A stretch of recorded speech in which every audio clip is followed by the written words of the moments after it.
kenal sama bosnya, sebut aja lah namanya bos botak karena kepalanya botak sih Bang. Si bos botak ngeluh ke saya butuh modal ya toko elektronik karena gaya hidup istrinya sama anak-anak terlalu wah, dikenalin lah sama sebut aja si Abah lah. Cuma rada-rada nyimpang kata si Ade begitu, kayak semacam pesugihan begitu.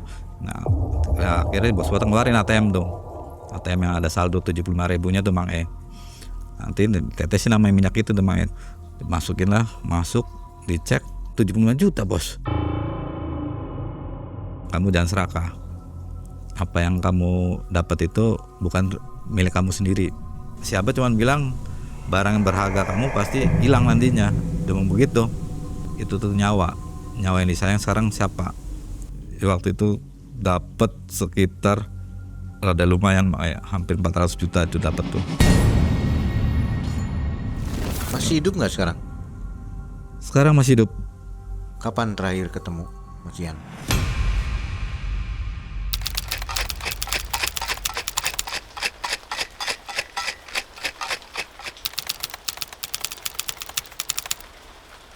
Bapaknya mau kopi apa non kopi? Kopi aja lah, Lebih suka yang kekrimnya apa yang strong kopinya?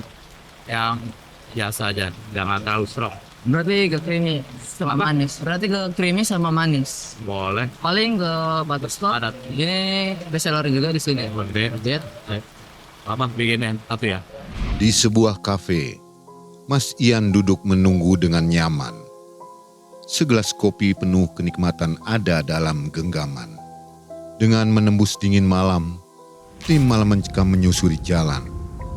Menjemput kisah Mas Ian yang membawa rasa penasaran tentang sebuah ritual kelam pencari kekayaan instan yang menyeret usaha dan keluarga menuju kehancuran. Wih, mantap. Ger.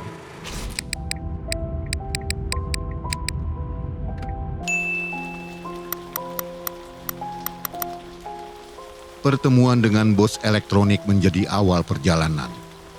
Ajakan bisnis datang demi bisa mendapatkan kesuksesan.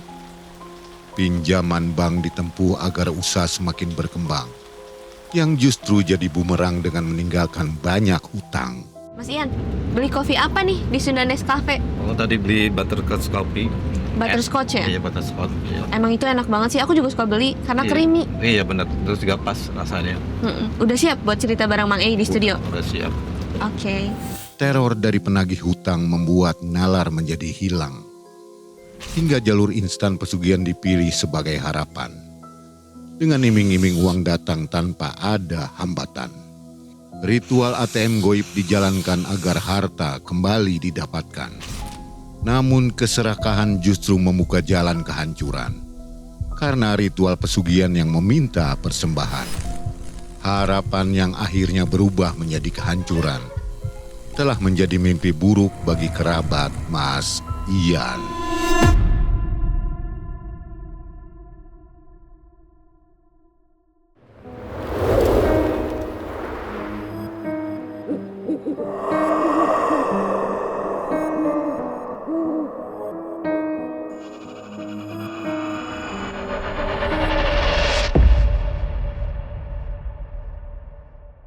Assalamualaikum warahmatullahi wabarakatuh. Waalaikumsalam warahmatullahi wabarakatuh. Sobat MM, yang menghancurkan hidupnya bukan kemiskinan, tapi rasa rakus yang tak pernah kenyang.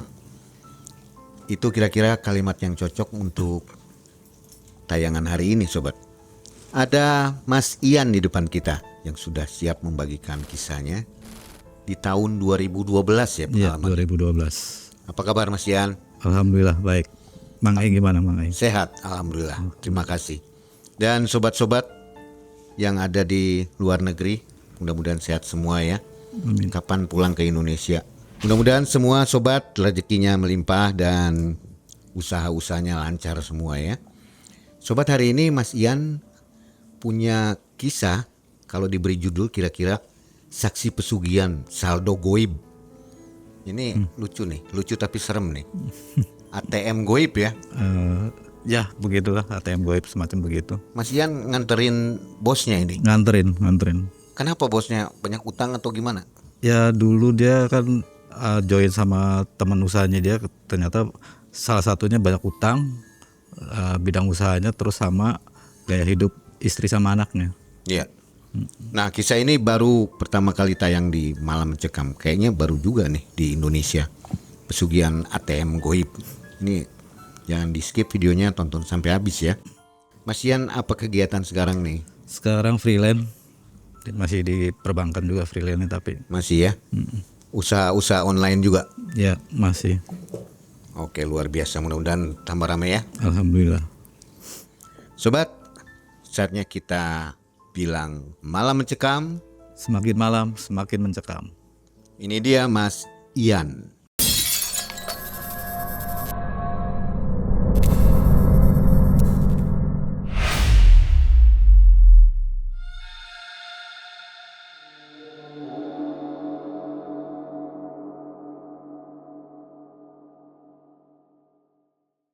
Awal kisah itu waktu tahun 2012 saya tuh dimutasi dari Jakarta ke Jawa Barat. Kebetulan waktu itu saya kerja di salah satu bank swasta besar di Indonesia.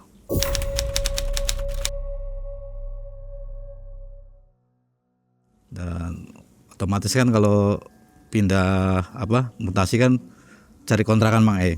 Nah, cari kontrakan saya udah berkeluarga. Cari kontrakan waktu itu tuh sama istri muter-muter. Nah, kebetulan istri saya kan orangnya rada sensitif kalau masalah rumah kontrakan tuh. Ya punya ada aura sendiri lah di rumah tuh, misalnya dia lihat apa cocok nggak enggaknya kan tergantung istri. Nah, sudah muter-muter capek, saya ingat saya tuh punya temen di Jawa Barat itu, ya namanya sebut aja lah Mas Ade namanya.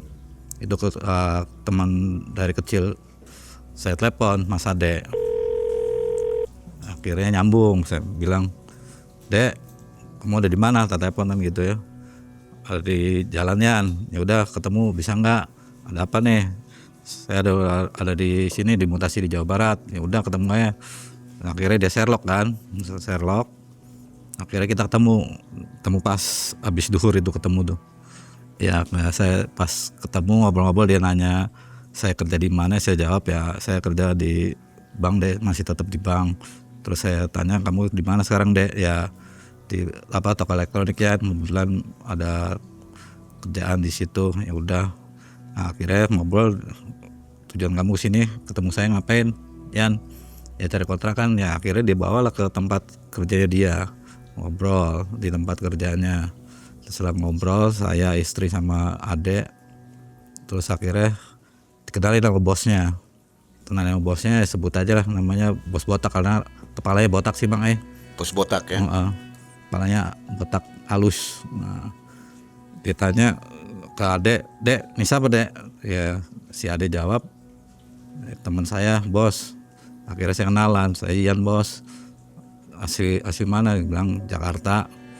"Oh, kerja di mana?" Nanya. Sewajarnya saya ngeliat bosnya rada enakan. Enak dan arti enak ya.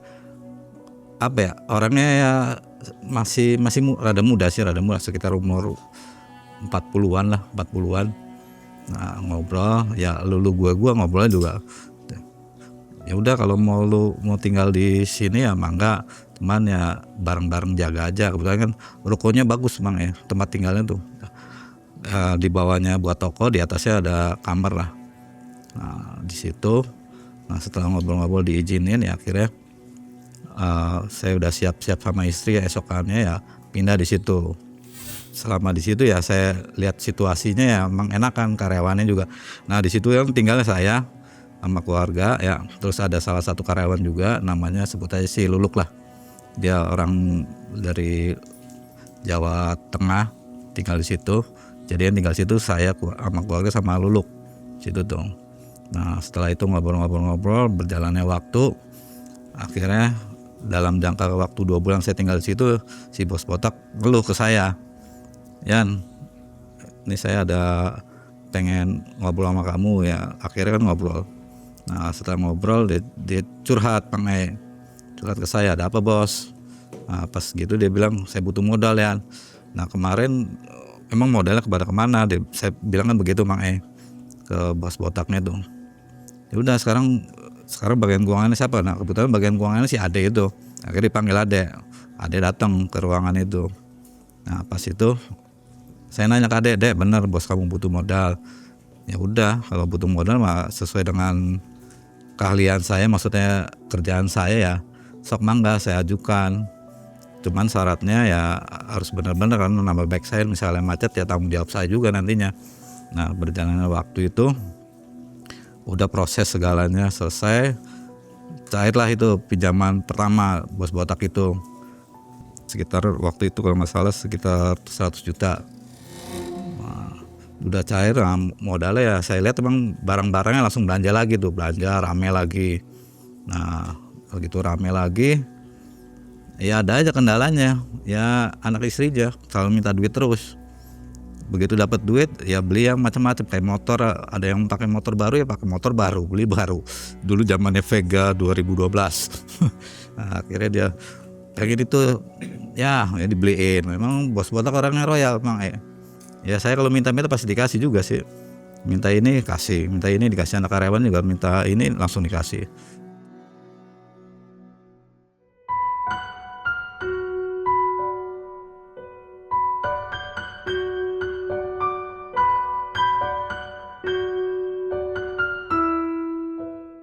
Iya, kebetulan bos botak kan punya 2 anak, laki-laki sama perempuan.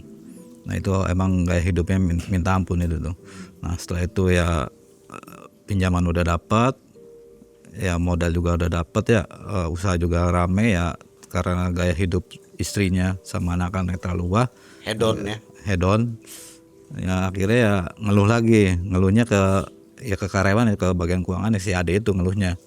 Si Ade ngomong, Yan, ini si Babe minta duit lagi deh. Ya, duit dari mana lagi? Sekarang ngajuin dari mana lagi? Sedangkan dia kan udah dapat. Terus caranya gimana? Pinjaman perorangan nggak mungkin. Saya bilang gitu ke Ade. Udah Yan pakai nama siapa? Sekarang nih karyawan ada berapa di sini? Cuman saya kumpulin karyawannya, ngobrol sama bos kamu. Sok saya kasih solusi. Ya akhirnya dikumpulin karyawan itu Bang semuanya kumpulin, saya kasih solusi ya. Saya bilang ke karyawannya, nih bos kamu butuh modal lagi, yang kemarin habis kurang lah, cuman saya ada solusinya, pakai nama kalian semua. Nah, otomatis karyawannya ada rasa takut, ada rasa gimana kan, karena namanya dipakai. Ya akhirnya mau nggak mau ya saya kasih usulan, sok yang penting kamu minta perjanjian di atas materai, nama kamu dipakai, masa ada apa-apa ke belakangnya itu tanggung jawab bos kamu. Tak bilang begitu. Ya akhirnya ya setuju, akhirnya bikinlah surat pernyataan semua perjanjian semua antara karyawan sama bosnya. Surat pernyataan selesai ya, persyaratan saya ambil semua, pengajuan ya.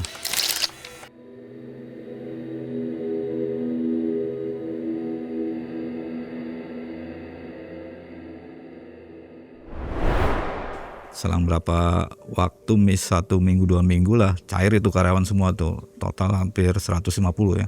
Yang pencairan kedua tuh dapat lagi tuh, bos botak kalau udah senang banget tuh, dapat duit sih, apalagi istri sama anak ya udah lihat duit tuh hijau Mang dapat modal, dapat gede lagi, barang-barang juga tambah banyak ya kan. Saya juga dapat ya istilah komisi lah, judulnya komisi dari pencairan juga. Nah waktu itu saya minta motor juga buat operasional saya sendiri. Pakai jaminannya apa itu? Tambah jaminan. Waktu itu musimnya kan kredit card. Tahun 2012 kan musimnya itu. Kartu kredit. Lagi gampang-gampang ya 2012 tuh. Nah kebetulan yang waktu 2012 itu kan yang diincar kan toko elektronik yang paling dominan tuh. Makanya kebetulan saya juga kerja di bank yang khusus elektronik, kartu kreditnya toko-toko elektronik. Itu dapat 150, belanja lah, utang-utang yang lainnya dibayarin lagi. Kebetulan kan kreditnya kebanyakan macet. Situ kan samping jual beli yang cash dikreditin juga. Pas saya lihat, istilahnya tanya ke Ade nih penyebabnya apa deh, selain buat kebutuhan sehari-hari. Ini ya ada yang kredit macet yang lumayan gede. Ya udah sekarang ya suruh tagih lah apa bagian kolektornya kan. Itu mah urusannya, bukan urusan saya. Yang penting tugas saya kan udah selesai. Kalau udah selesai kan sesuai dengan kemampuan saya Mang Kebiasaan saya cuman itu, ya udah itu. Mau cari yang lain ya nggak bakalan bisa. Nah akhirnya udah rame apa, usaha juga udah bagus, udah seneng. Cuman seneng itu kalau kita lihat cuman 3 bulan 4 bulan kumat lagi si botak itu tuh. Kumat lagi ya, ngomong lagi ke si Ade ngomong lagi ke saya. Tuh suatu hari saya lihat bos botak lagi ngelamun ya. Saya orangnya sering godain. Bos lagi ngapain bos? Bahas togel lah ngomong kayak gitu kan. Pusing kan, apalagi sambil megang pala yang botak itu. Padahal tokonya laku ya. Laku. Cuman nggak nutup terus. Nggak nutup ya, karena ya saya lihat itu emang kebutuhannya utang-utang yang dulunya. Cerita tuh utang-utang yang dulunya udah terlalu banyak. Ya asli bukan asli sini, dia asli Bandung. Makanya lari ke sini dia tuh menghindar. Cuman ketemu di sininya gitu. Pas saya sapa si bos lagi megang kepalanya aja, saya godain begitu. Ya akhirnya ngobrol lah kontak ke saya, Yan saya butuh lagi yang kemarin itu. Jujur akhirnya terbuka Mang duit sebenarnya habis buat bayar utang sama istri sama anak saya. Yang tahu sendiri kan, bini gua sama anak gua yang gede tuh yang cowok, kalau ada duit langsung sikat-sikat aja. Ya udah sekarang gimana lagi caranya, ngomong gitu kan Mang ke bos botak. Kalau masalah pinjaman saya udah nggak bisa bantu karena ya semua udah kepake semua namanya. Akhirnya coba panggil Ade, maksudnya kan apa-apa kan curhatnya ke Ade, ke karyawan tangan kanannya si Ade. Curhatlah ke Ade, Dek nih bos kamu butuh duit lagi. Nah kebetulan Ade langsung ngomong. Nah kebetulan ini si Ade emang kalau masalah kenalan sih banyak. Orang sih apa selengean, cuman banyak kenalan emang Dia bilang cuman rada-rada nyimpang, kata si Ade begitu ke saya sama si bos tuh. Nyimpang gimana deh kata si bos tuh. Ya nyimpang lah ya, kayak semacam pesugihan begitu. Siap nggak bos, dia bilang begitu kan. Kata si adenya, ya siap nggak siap ya harus siap lah, daripada gue dikejar-kejar orang terus, kata si bos begitu Mang Ya akhirnya dikenalin lah sama sebut aja si Abah lah. Sebelum berangkat ke sana emang si bos nanya, ini bener nggak dek, jaminannya apa? Ya jaminannya nanti ngobrol di sana aja, apakah nyawa apa gimana terserah di sana aja kan, ngomong begitu kata Ade tuh. Ya akhirnya di pas waktu yang ditentuin, pas ya setelah Ade nelpon si Abah, kita berangkat tuh Mang bertiga tuh naik motor. Saya boncengan sama si botak, si Ade sendiri. Ya antara jarak rumah Abah ke toko itu cuma 30 menit orangnya sih. Nah, berangkat lah. Saya ingat waktu itu masih sekitar habis asar berangkat tuh. Habis asar berangkat bertiga. Dalam perjalanan nyampe sampai di rumah, emang pas saya lihat tuh rumahnya emang bagus banget tuh Mang Rumah si Abah tuh. Gede banget asli, emang rumah gedongan.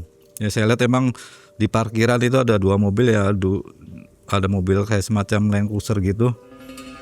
Wah, saya dalam hati ya, ini bener nih, manjur kayaknya sih kalau kesini. Saya bilang kayak gitu kan ke Adek, bisik Dek, bener Dek, orangnya apa bisa.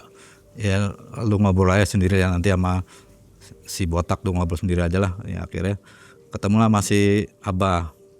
Ya saya lihat si Abah orangnya masih muda Mang sekitar umur di bawah si bos botak lah, sekitar 35-an.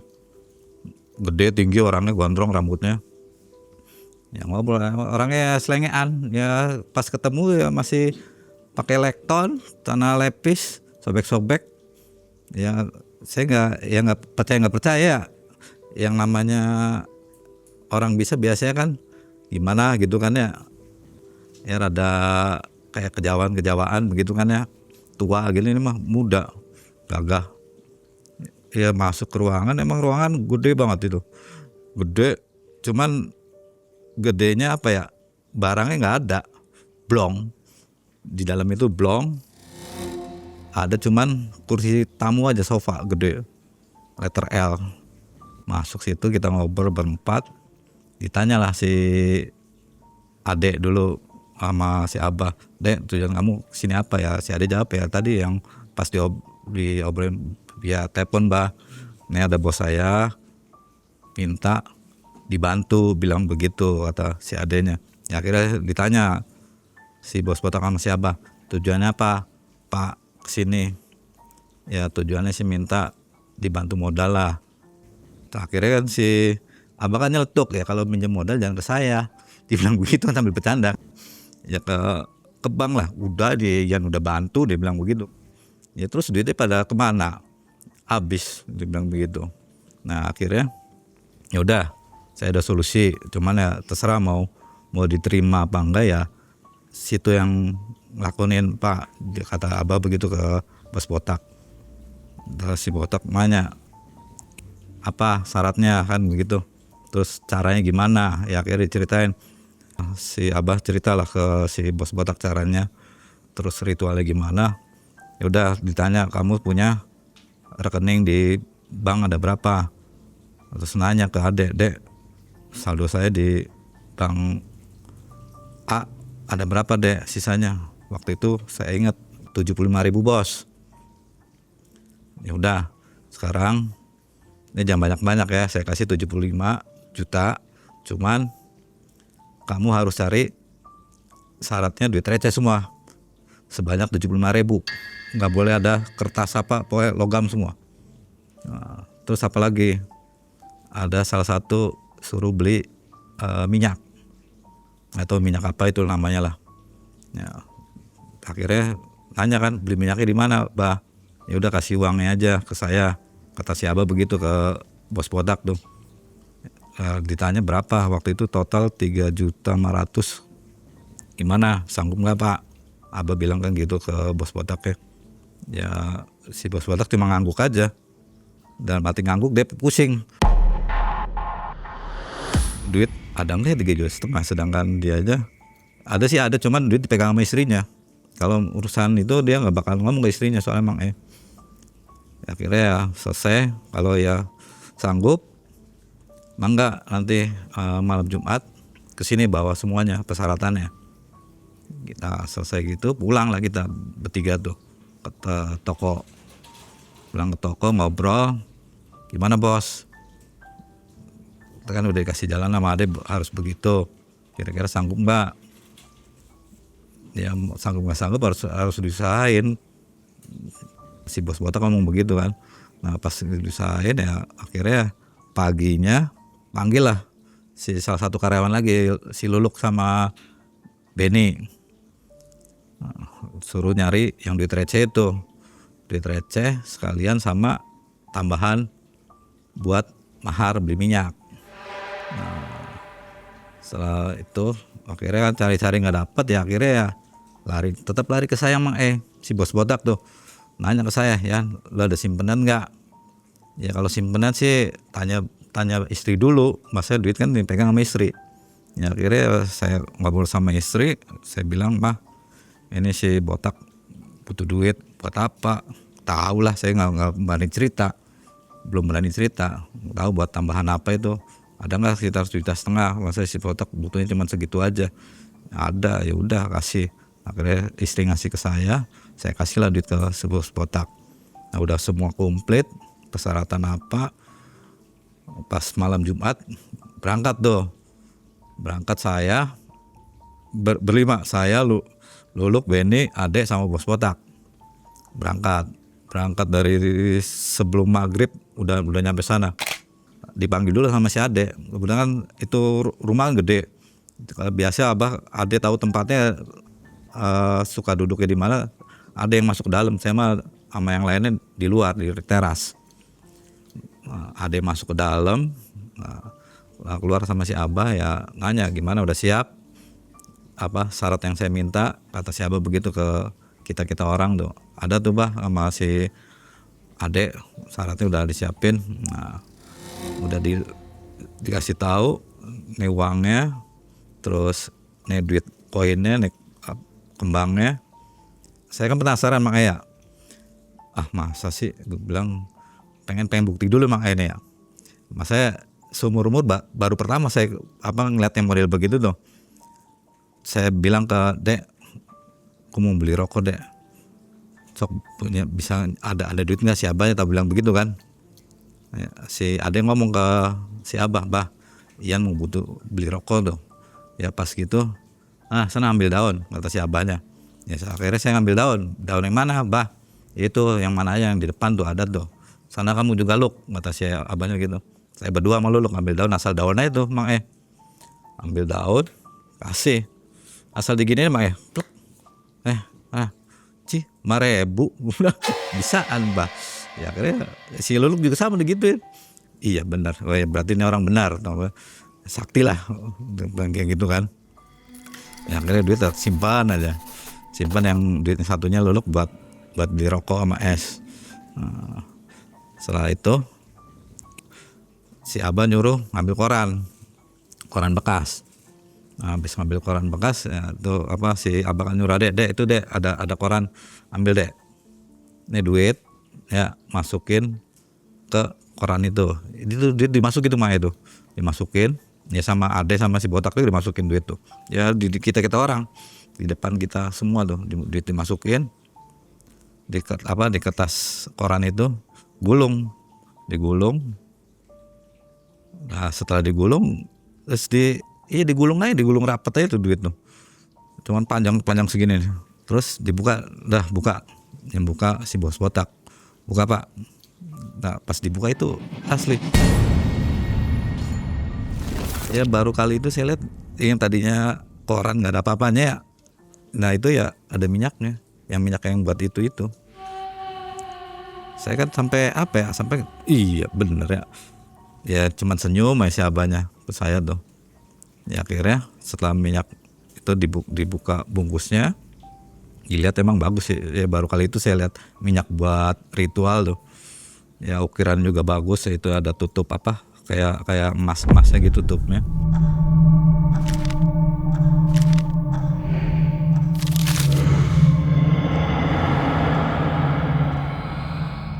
Nah itu selesai, minyak udah ada, pesanan udah lengkap. Akhirnya si bos botak dipanggil ke dalam sama abah. Nih Pak, ayo ke dalam sama saya. Dia bilang, saya kan orangnya selalu nanya ya, penasaran juga, ngapain bah?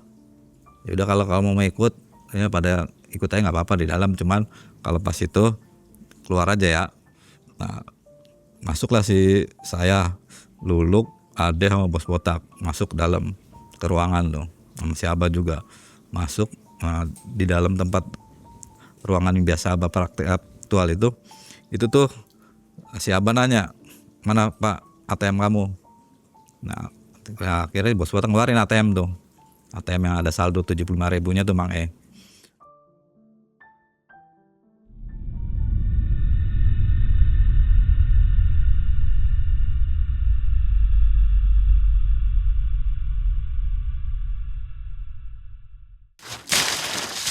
Tadi itu sebuah topi mana ya?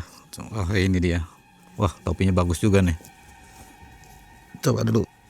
Wih mantap, tambah ganteng nih. Nah dikeluarin, terus dia nyuruh si adek, dek itu ambil benang sama jam dinding yang ada di tembok ruangan itu. Akhirnya diambil benang sama jam dinding. Cuman ritualnya begini, dijelasin sama abah. Ritualnya cuman ATM kamu ikat ke tangannya bos botak pakai tali itu. Nah, jam dinding itu taruh di bawah. Cuman butuh 15 menit. Kalau ya kuat kamu nahan apa yang ATM itu, ya dapatlah rezeki, bilang gitu kata si abah. Benar tak begitu bah? Tak begitu kan, saya nanya ke abah. Ya kalau kuat berarti bos kamu berhasil. Ya akhirnya ritual sebelum itu kan dicontohin dulu. Nih caranya, kamu tahan 15 menit. Ini jam, jam di bawah, jam dinding tuh. Ini ATM, nih ada benang diikat pakai benang ya, diikat tali di sini jempol ya, telunjuk. Nanti tetesin namanya minyak itu tuh tes gitu selama 15 menit. Kalau kuat ya berhasil, bilang begitu katanya. Ya akhirnya udah sana kamu keluar yang lain ya. Ya akhirnya saya keluar kan, tinggal si abah sama si bos botak. keluar, saya ngobrol-ngobrol sama yang lainnya. Akhirnya saya bilang, nanya ke Luluk, Luk, duitnya mana Luk? Balik lagi nggak duitnya yang tadi dari si Abah? Ya enggak lah, nggak balik lagi lah, orang buat beli rokok sama es, dia bilang gitu kan. Kirain balik lagi. Dia kirain tuh duit bibit, tak bilang begitu kan. Enggak, ya duit biasa. Nah akhirnya keluarlah si bos botak tuh. Cuman pas keluar dari ruang itu keringetan tuh, nanya, ngobrol, duduklah di teras itu. Gimana bos, kuat nggak bos? Berat, dia cerita berat dek, kata dia gitu. Tangan cuma ditetesin minyak itu, perasaan tuh wah kayak ditiban apa gitu, kata bos botak begitu tuh Mang E.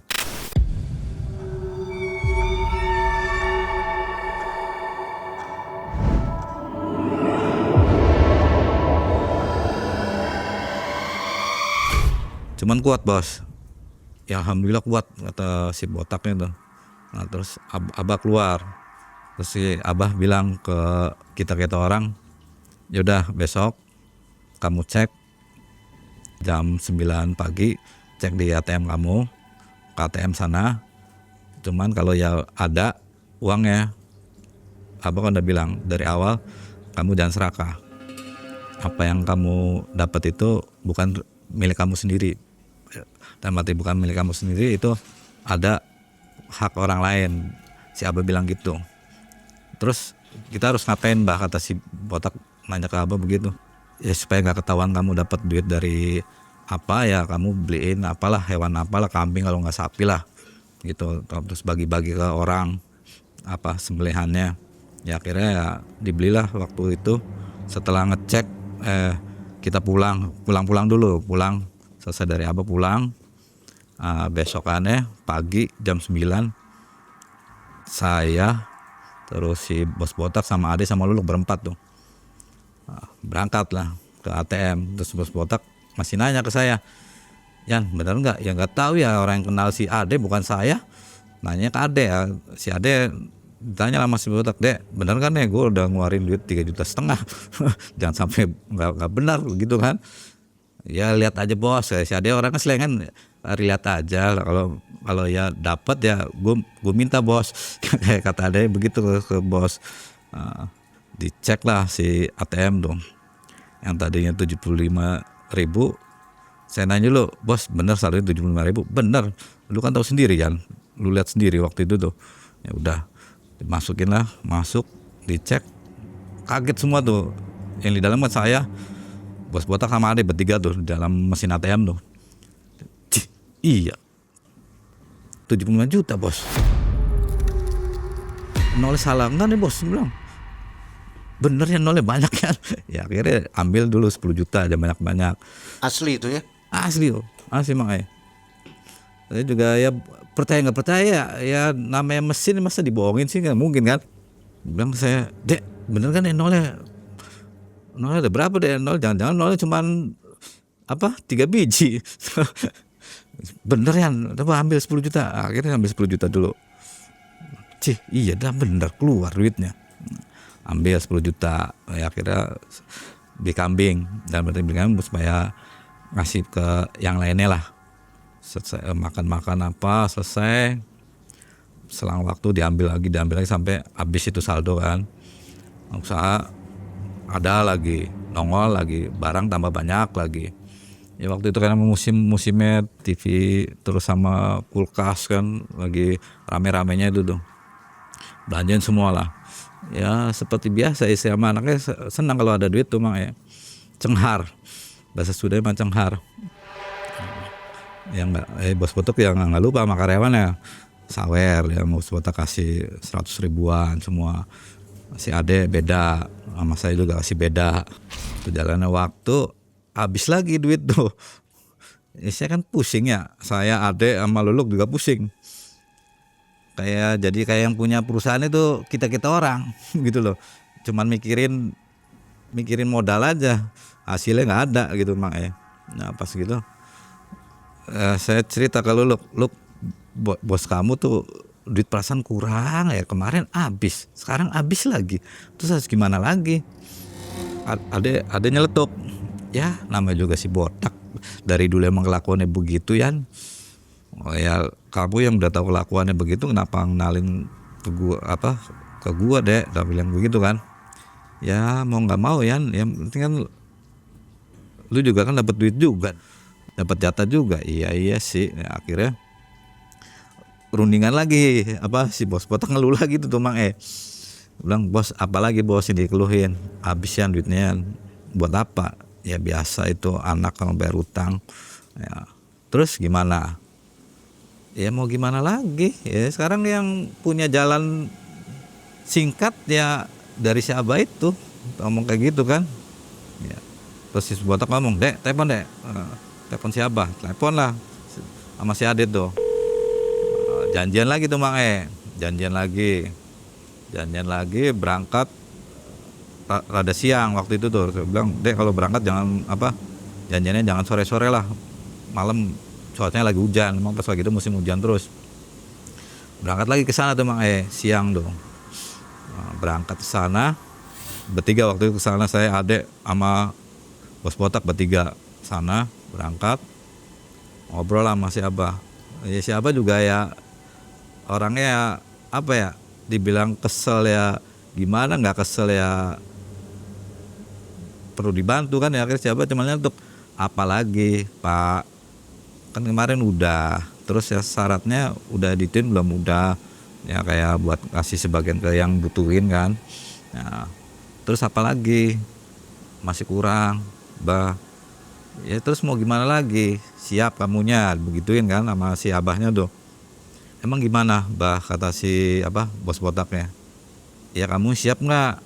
Kalau siap nanti ya si Abah cuma bilang barang yang berharga kamu pasti hilang nantinya, udah mau begitu. Celetuk si Abahnya tuh, maksudnya barang berharga ya pokoknya barang berharga kamu aja yang paling disayang, bilangnya begitu.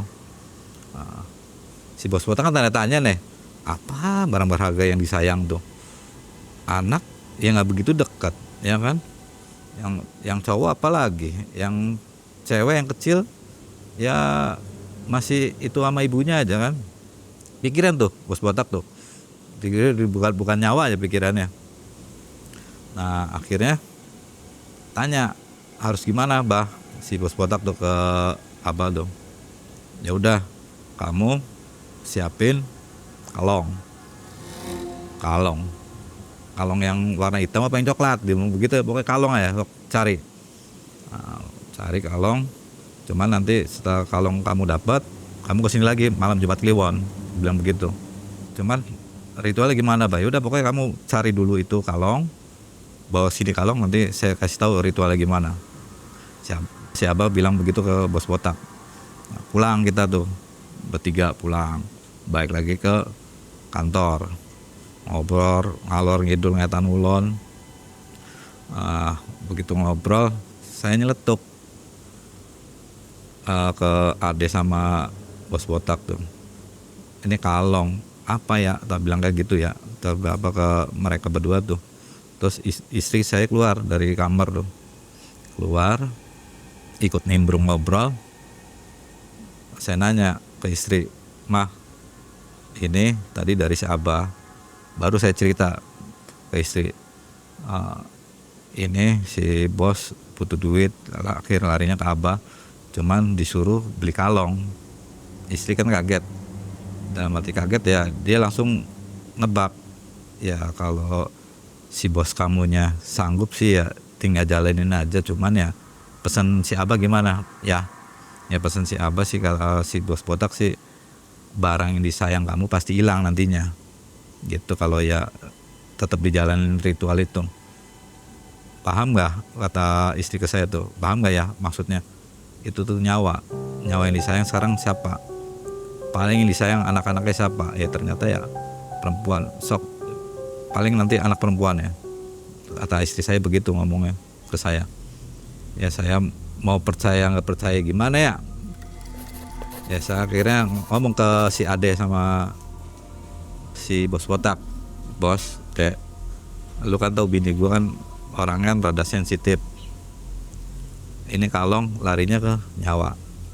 Sekarang bos barang disayang anak bos siapa yang paling disayang? Ya saya mah lebih sayang anak perempuan saya. Mau jadi tumbal, bengong aja. Ya katanya kan barang kesayangan. Katanya lagi pertama nggak ada tumbal. Ya sekarang kan ini yang kedua. Bilang begitu kan. Kedua ya mau nggak mau ya barang kesayangan, ya itu maksudnya bos. Nah sekarang sok pikirin dulu sebelum waktunya tiba, ngomong gitu kan ke bos tuh. Kebetulan itu jangka waktu 2 minggu tuh, malam Jumat Kliwon kan masih mikir itu si bos botak. Akhirnya ngobrol sama istrinya. Nah, ngobrol, esokannya datang istrinya ke kantor, sama ngobrol kita berlima, saya, Luluk, adek, istrinya sama bos botak, sama istri saya juga ngobrol.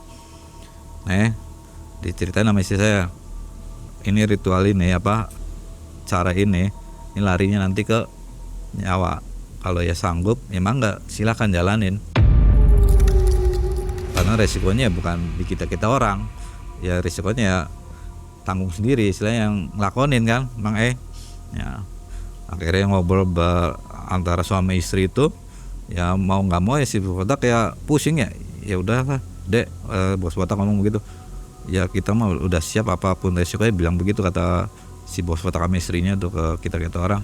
Ya udah kalau bosnya mau mah tanggung sendirilah, jangan bawa kita mah cuman ngasih solusi ya sudah. Ya, sambil berjalannya waktu kan lama itu nunggu 2 minggu tuh Mang malam Jumat Kliwon. Nah bos botak tuh pusing tuh Mang curhat ya, ngeluh ya. Ya duit dari mana lagi ya, ini tagihan dari supplier ini harus bayar. Saya nggak tahu, tanya ke Ade lah, cari duit cepet mah.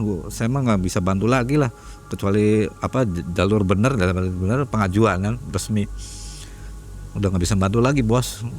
Kalau jalur cepet ya tanyanya ke Ade. Udah bilang begitu Mang ke si bos tuh. Terus si Ade dipanggil, Dek sini Dek. Nah, panggil lah si Ade, datang. Terus si Ade bilang, apalagi bos, kemarin dikasih solusi begitu sudah, dari Ian sudah. Si Ade bilang kurang apa lagi bos. Si bos botak ya cuman sambil nepak kepala aja, sambil nembus kepala botaknya tuh Mang Saya kalau udah lihat dia model begitu cuman cengar-cengir ya, kayak orang apa ya, kurang aja, dikasih segini kurang, kasih segini kurang. Nah, akhirnya ya si Ade ingat omongan si Abah. Si Ade baru cerita waktu itu, dia si Abahnya tuh cerita ke Ade, kalau butuh lagi bos kamu suruh cari Kuningan Sari, bilang begitu. Terus diapain Dek? Tak bilang begitu kan ke si Ade. Diapain? Yaudah cari Kuningan Sari, nanti bawa ke sana.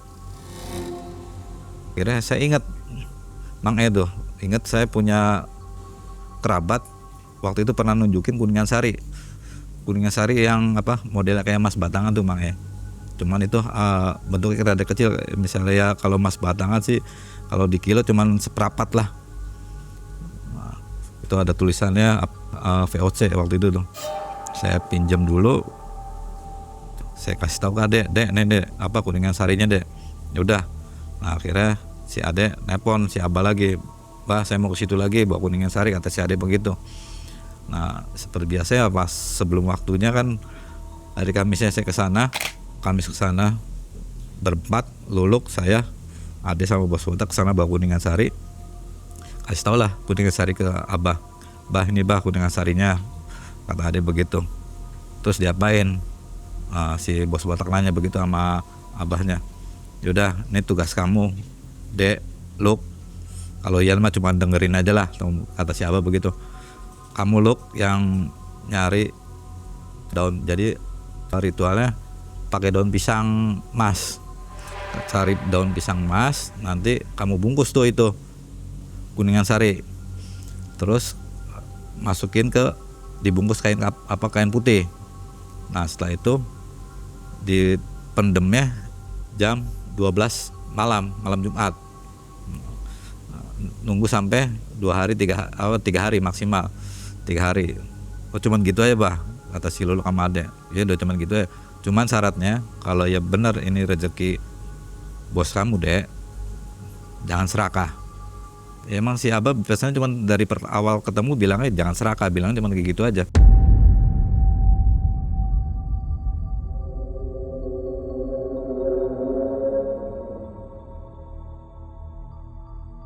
pulang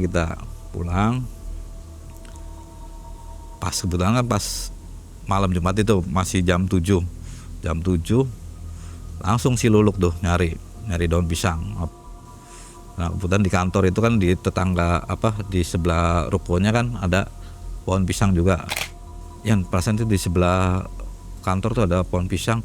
Saya nanya, itu pisang mas atau pisang klutuk, pisang batu, ya kan? Masalahnya saya nggak, yang apa kan Luluk sama adek masalah pisang loh. Pisang mas Yan, benar itu ada buahnya, emang buahnya kecil-kecil kalau pisang mas. Diambil lah daun tuh sama si Luluk sama adek. Saya mah cuma ngeliatin ya kalau pas dibungkus sama Luluk pas jam 9-an malam tuh. Ngeliatin aja tuh Mang. Bos botaknya nggak ada, yang ngerjain Luluk sama adek.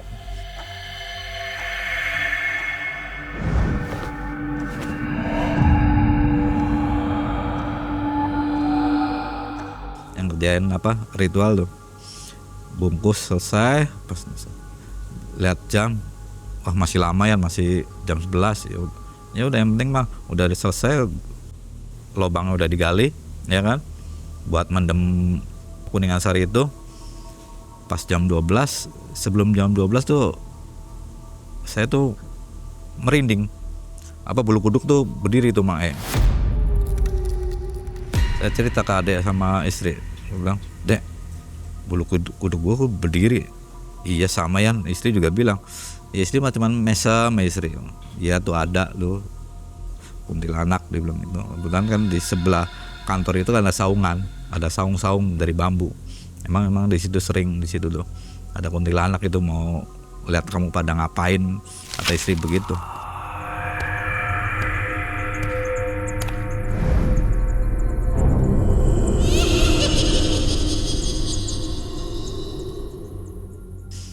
Ya pas jam 12 pas malam si Luluk baru mendem itu tuh kuningan sari dikubur.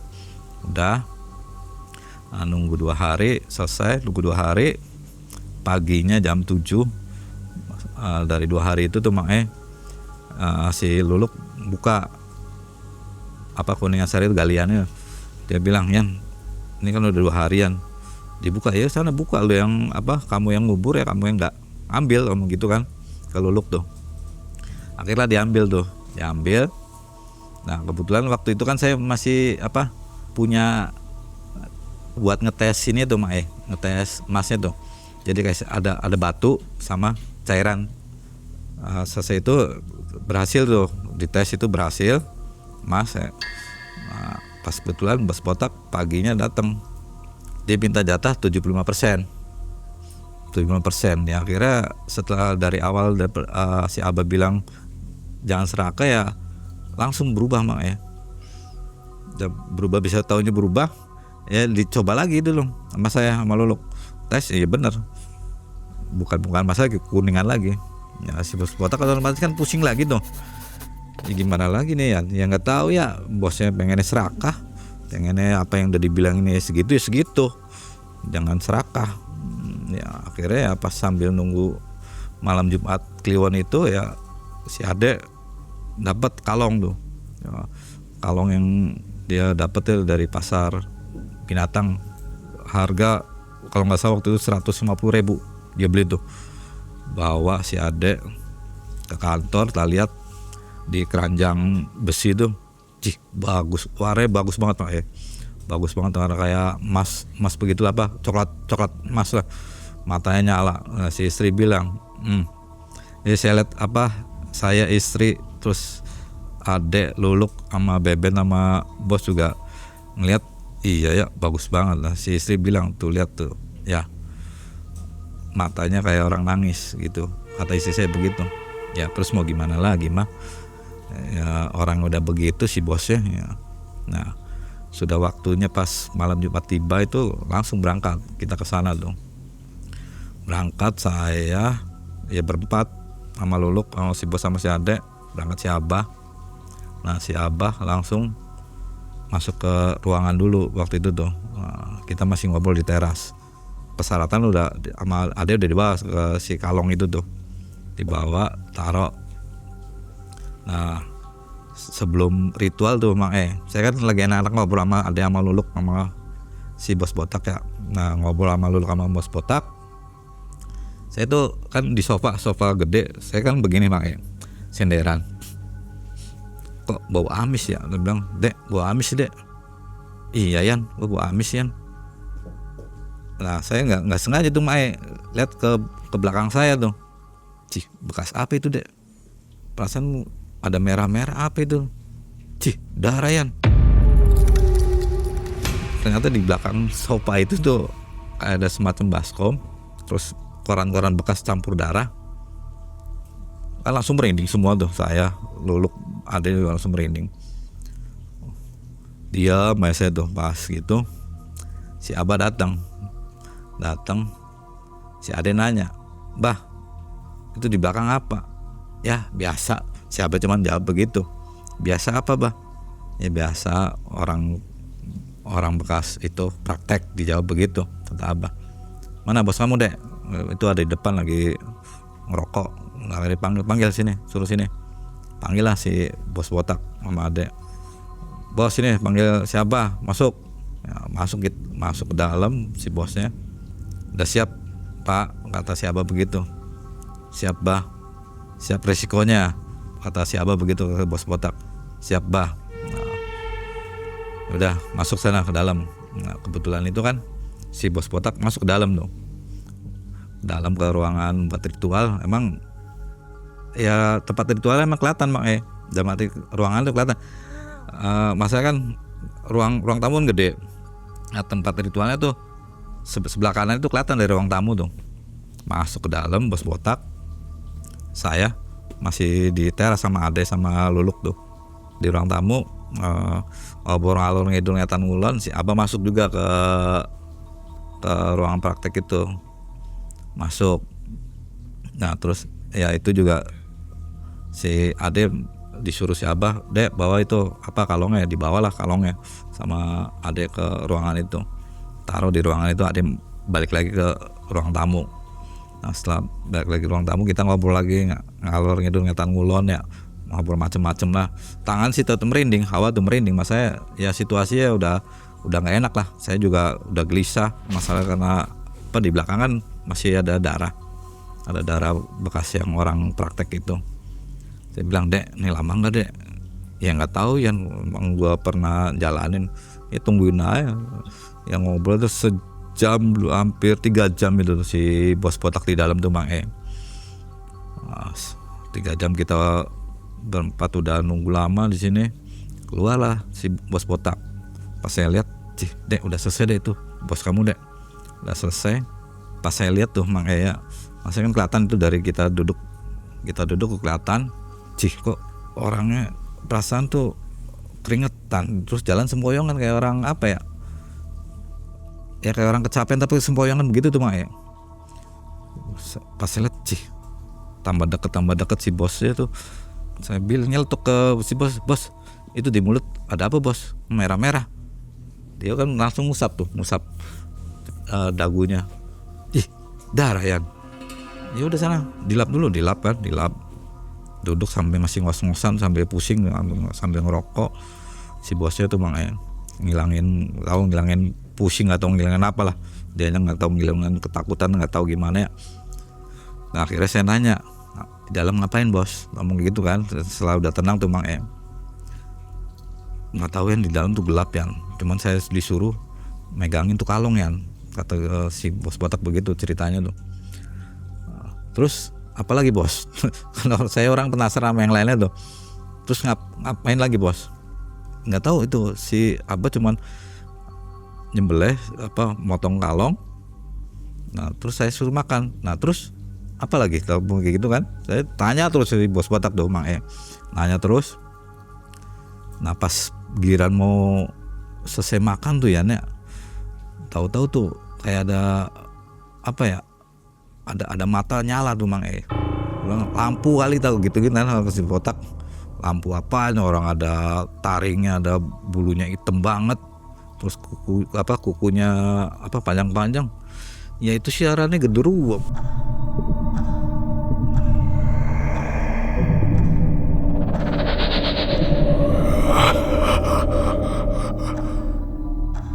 bos ngomong gitu kan ke ke bos botaknya emang genderutan. Ya nggak tahu, sok tanyain aja kalau percaya. Emang saya bisa tahu hal-hal begitu, tahu bercanda sampai bercandain. Masa kita lihat mukanya pucat, si bos botak tuh pucat keringetan, yang ngerokok juga kenceng ngerokok, habis nyalain lagi sambil tak bercandain terus.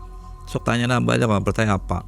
Akhirnya saya lihat abah keluar dari ruangan tuh, keluar terus dia duduk.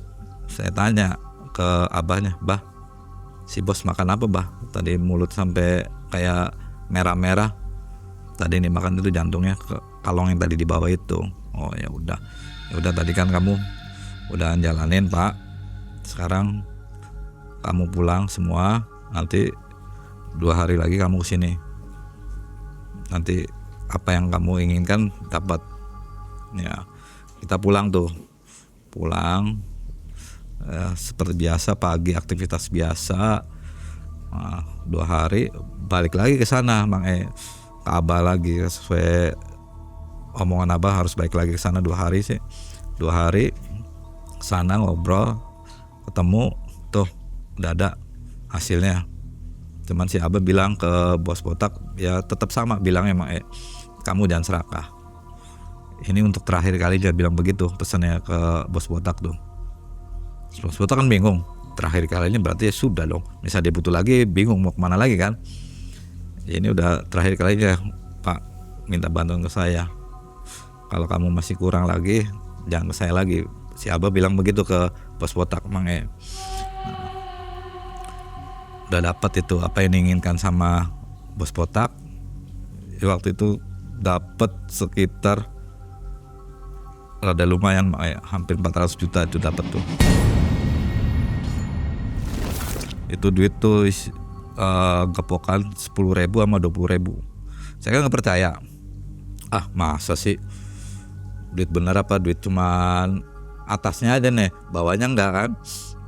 Bawa pulang. Besokannya langsung, bos coba belanjain bos, bener kan nih duit bener apa duit palsu tamu gitu kan, ke bos botak sama si Ade juga. Dia coba beliin ke warung, dah beli apa dulu, beli galon, dah beli apa gitu kan. Tas belanjain TV dulu tak apa sana. Si Ade langsung beli ke warung, beli macam-macam makanan, bawa tuh segepok tuh puluhan ribu tuh. Iya, beli ini, beli kopi, beli makanan. Iya, dia pulang bawa belanjaan. Iya yang bener ya wis dihabisin duitnya tampung begitu kan. Jangan sia-siain sama becain begitu.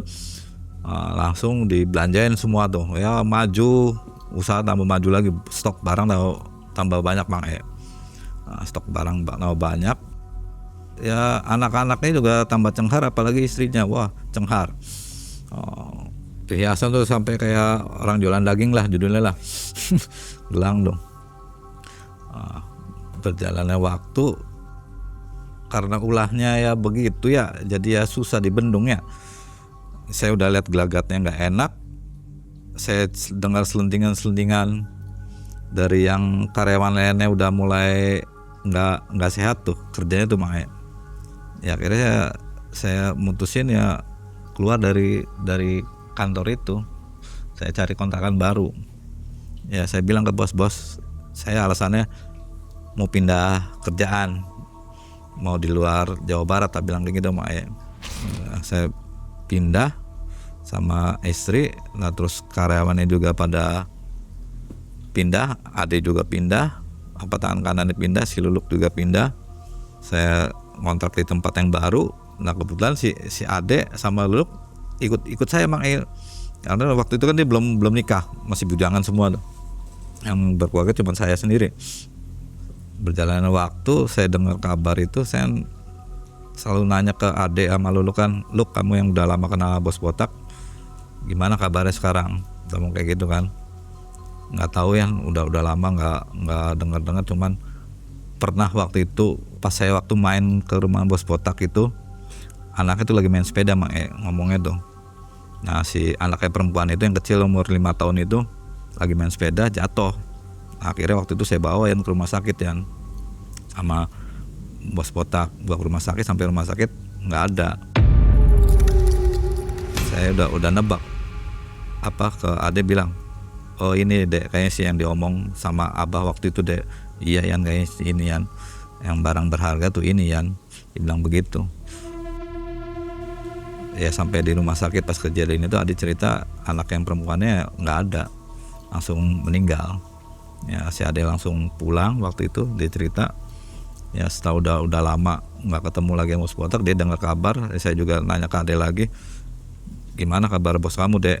Dia jawab, Bang ya tambah hancur ya, anaknya yang cowok tambah ini, istrinya juga pisah. Terus ya bos botak ya kelihatan ya kadang ya keluar cuman pakai celana pendek aja, nggak pakai baju, ya kayak orang stres gitu deh.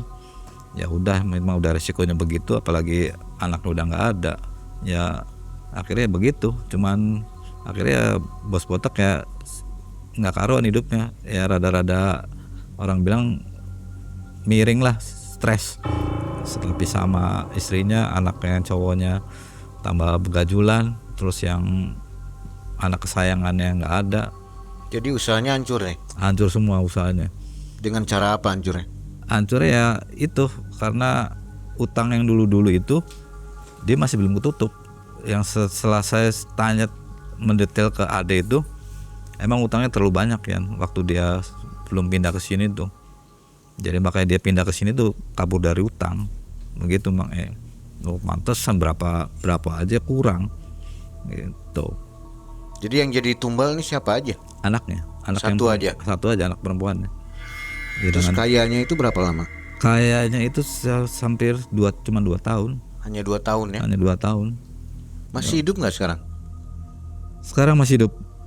Kapan terakhir ketemu Mas Ian? Kalau saya ketemu belum pernah sama bos botaknya.